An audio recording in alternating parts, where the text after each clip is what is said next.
If you fail to plan, you plan to fail. That's an old saying. I didn't make that up. But when it comes to wanting to be successful at your business, goals are a part of planning, and it's something that every business needs to embrace. Let's do this. Got picture homie rolling. Let me offer my condolence. You don't know just how I'm doing. And the silence go them broke cause they know him for talking fluent. Got them under the influence, the truest of talking to him. But if on your ego bumping them out music, I'm eschewing. I just doing good a day, gonna have to get explicit. I got love for rappers like I do for my fucking ex-bitches. And I got that pass, though I'm gonna ask permission if I could kick it. Checking the repertoire, I got that rep on par with the best who did it. If you don't have goals, how do you know if you're doing well or if you're not doing well? How do you know if what you're doing you should be doing more of, less of, any of it? And how do you lead those around you when it comes to what you're supposed to accomplish? So yes, goals are a critical part of success in any business. Goals. They're like what Earl Nightingale said in The Strangest Secret. You know, if you don't have a clear destination as to where you're going to go, like let's say you're a captain of a ship and you just hit the on button and go, chances are you're never going to even leave the harbor. You're just going to crash, right? Or you're going to end up somewhere where you don't know where you are. But if you have a destination in mind, if you know exactly where you're going, then you can track how far away you are, how far off course you are, how close you are, what the speed is that you're going, how fast you're going to get there. So many different metrics that you can measure if you have a goal in mind. I think it's good to document and track your goals because in the beginning, it gives you things to work towards, and then looking backwards, it gives you the ability to measure what you've accomplished. And by looking at your goals and where you landed, you'll be able to make decisions about what you should do going forward. When you have a goal, you can work backwards from it. So if your goal is 2 months from now to increase revenues by 20%, you have to have processes in place to make that happen. So you need to hit your email marketing hard. You need to hit your social media marketing hard. You need to have the processes in place to be able to get to that goal. Otherwise, you're just shooting darts in the dark. I agree. And you have to get specific with your goals too, Yeah. which is going to help you in the different facets of your business know what you need to be doing for each segment of what it is that you're doing. Does that make sense at all? I get it. Way general, but yeah. Why is it important for startups to track their company goals? I don't know. I mean, how do you know if you are being successful unless you're tracking your progress? I don't know. I think that data is one of the most powerful things that we can capture when it comes to our businesses. You know, how many sales have we made? How many customer conversions, acquisitions? How are we failing? So I don't know. I think it's crucially important. Sometimes it's more difficult than we would like, but yeah, track your stuff. James is the other business bro, and that guy plans and sets goals like no one I've ever met before. I mean, based on when we sit down and do stuff, we got a 3-year goal, we got a 1-year goal, we got a quarterly goal, monthly goal, and then he breaks his down into weekly and daily. When it comes to the weekly and daily, I like to use checklists. They kind of work a little bit better for me. I love crossing things off and showing the progress that we've been making, but it's pretty cool to have a partner like that really kind of helps me line up the entire vision so that we're always heading in the same direction, and we might deviate from a plan here and there, but we know where we're going and we can constantly see where we are based on where we plan to be. So the goal setting thing, vitally important. For me, I set goals realistically. So I would say like quarterly is probably a good place to start. I mean, with Mixtape, it was a product, so the first goal was just to get it in our hands and actually make it, you know. But after that, I set realistic short-term goals of, you know, getting the website built, walking into some stores, seeing if people would carry it, just to try and generate some revenue and get some sales. And once we finally got that going, you know, and some people started saying yes, the next step was, okay, let's get it on Amazon. Let's get it into some other places where we might see a more consistent a consistent amount of selling so we can start to see some patterns and we can build out some goals beyond that. But for me, in the very beginning, it was just short term. Realistic goals, things to get accomplished, kind of a to-do list to get the business up and running. After that, you know, when you start to see some patterns, you can build out goals that you measure at a longer length of time, say, you know, every 6 months or yearly. But start realistic, start short, you know, get things running, and then start looking at your long-term goals and setting those. How do we set goals for our company? My favorite thing to do at the end of the year is set the next year's goals. And so we always start there with the 12-month plan. Now we do have like a 5-year plan, and you need to revisit that yearly as well. But basically we like to set out at the beginning of the year, okay, this is what we're accomplishing this year. And then you break it down quarterly and then even monthly as to figure out what and when you need to be doing what. One of the things that we do at Full Scale is OKRs. So that's objectives and key results. This is a form of goal setting. It really makes what you're trying to achieve transparent, and it also creates some measurable items that you can see where you're at on the timeline of accomplishing certain goals or other key objectives. And overall, that is something that's transparent and everyone is aware of. When it comes to the insurance agency, we look at a bunch of different metrics. How many leads came in, how many deals were closed, how many deals were lost, how much premium is sitting in the pipe.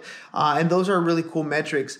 And when it comes to the podcast, for example, with the news podcast that we launched with the Practicing Polyam podcast, the goal there is 40,000 subscribers, and we're going to monetize that through just downloads and listens. So 40,000 subscribers is the goal, and we're able to track that through basically online software that we've been using. We use Anchor.fm to host the platform, even though we've been hosting our Business Bros platform ourselves. We tried this other platform because we've been promoting it. It's a free platform, and it allows us to see some of those cool metrics and track exactly where we are and what we need to do to get there. Plus, the monetization features are there, so we're trying to practice what we preach and figure out how this thing works so that when we teach other people to do it, we know the tricks of the trade.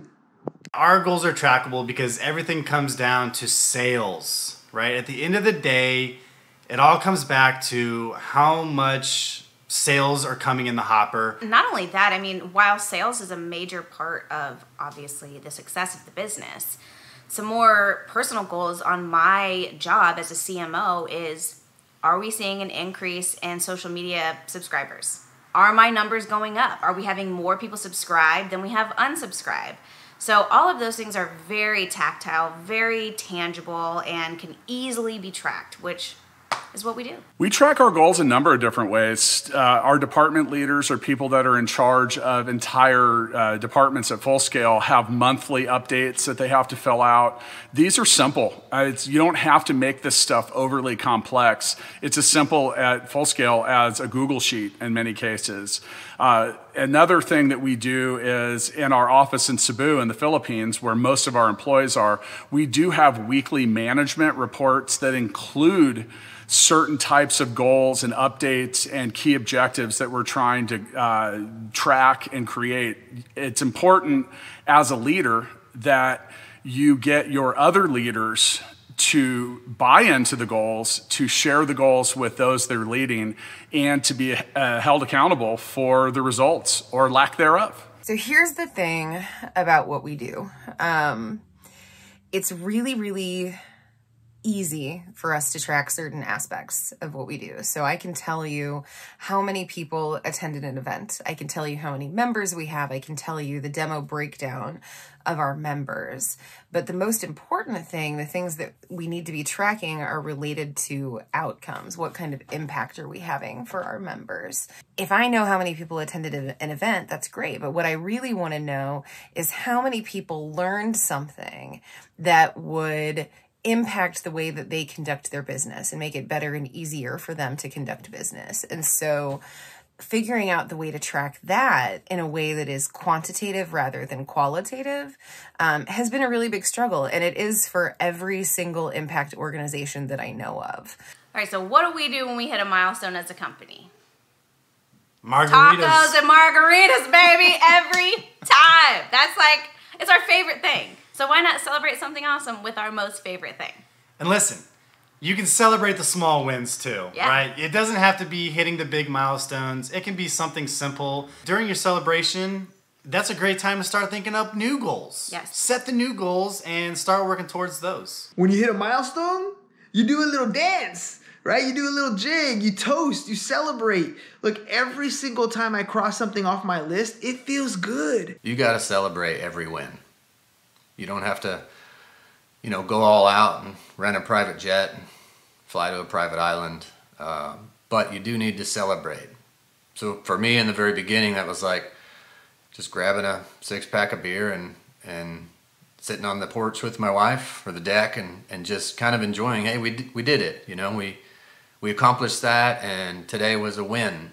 So it doesn't have to be super flashy. You don't have to rent out, a club or something like that. But, enjoy it, because that's part of the journey too. You never want to look back, at the very end and say, man, we never celebrated anything because we never got to our end goal. There are times when you need to take a breath, take a step back, and crack a beer and cheers your partner or your wife or husband or your investor or your friend and say, hey man, today was a win. Let's celebrate it. You are going to have more fails than you ever will have wins. And that's just part of doing business as a startup entrepreneur. So you really got to take the time to appreciate that. If you spend all of your time focusing on those fires and never taking a moment to appreciate and celebrate the wins and successes that you're having, you're going to burn out. You will burn out. Even if it's the most simple, basic wins, take a moment, celebrate them, but then move on. It's important to celebrate wins at your company, meaning like even the small stuff. And these don't have to be blown out or like made into a big expensive ordeal. Sometimes it's as simple as stopping what you're doing and acknowledging that you have achieved a certain point in your timeline, you have made progress towards a goal, any of that, and just taking a moment to stop and congratulate yourself and those on your squad for achieving a goal. Startup life is really hard. We've talked about that on this show a ton. The fact that what we do is very lonely. It's very scary. It's very risky. We're basically asking our families and our friends and ourselves to continually push and support something that, you don't, when you start a startup, you don't know if it's going to work. You have an idea, you think it might, and you believe in it so strongly that you're willing to take the risk and jump in. But it's a really, really difficult thing to do. And so when you have a win, you have to celebrate it. Those are the things, the wins are the things that are going to carry you through, because you're going to have sleepless nights and you're going to cry and you're going to cuss a lot. And you're going to doubt yourself more than you ever thought possible. But by celebrating those wins, you are giving yourself permission to believe on a continual basis. Look, we take so many losses as a business owner that when you have a win, you need to take a second and celebrate it. Those are what you're working for. That's the pride that you feel. That's taking all those losses and you finally get a win, acknowledge it. And then get back on the grind, because I guarantee you tomorrow something else is going to knock you down. But you're going to keep going. You're going to get to that next milestone, and that next milestone one step at a time. I'm letting loose when they see me, they ain't making a sound. I'm living proof, they turning on you, we been holding it down. But still I put on for my city, man, I put on for my city. Yo, what put on? I suggest you paying dues and you getting busy. Ain't the one to put on anyone that hasn't been riding with me. Whether they friends or they enemies, gonna have to miss me, dog. We bout to head